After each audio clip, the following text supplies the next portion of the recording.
আসসালামু আলাইকুম বন্ধুরা।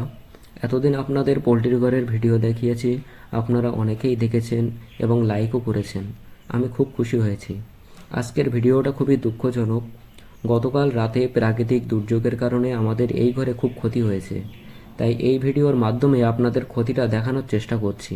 ভুল ত্রুটি হলে ক্ষমা করবেন। চলুন বন্ধুরা, আপনাদের দেখাই যে কী ক্ষতি হয়েছে। ভিডিওটি ভালো লাগলে লাইক, কমেন্ট ও শেয়ার করতে ভুলবেন না। তো বন্ধুরা, আমি দেখাচ্ছি।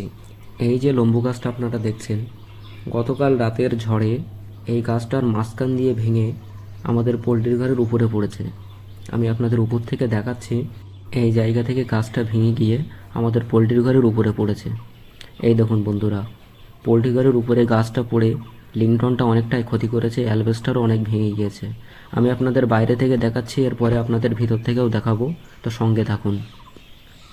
বন্ধুরা দেখুন, অনেকটাই ক্ষতি করেছে আমাদের।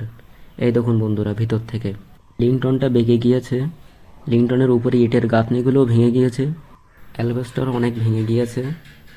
খুব ক্ষতি হয়ে গেছে গতকাল রাতের ঝড়ে। আমি আপনাদের ভিতর থেকে দেখানোর চেষ্টা করছি। পোলট্রির ঘরটা আড়ে আপনার 40 ফুট আছে, তো গাছটা পুরো এপার থেকে ওপার চলে গিয়েছে। খুব ক্ষতি হয়ে গেছে, অ্যালবেস্টার ভেঙে গিয়েছে অনেকটাই।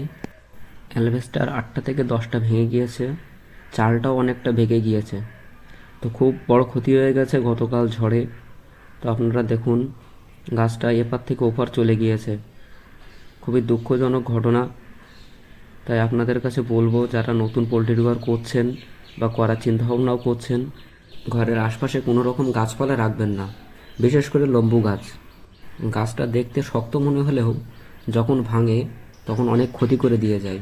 আপনাদের বাইরে থেকেও দেখাচ্ছি, দেখুন পোলট্রির ঘরের চালের উপরে লম্বুর ডাল পড়ে আছে। তো বন্ধুরা, ভিডিওটা বেশি বেশি শেয়ার করুন, অন্যদের দেখার সুযোগ করে দিন। খোদা হাফেজ।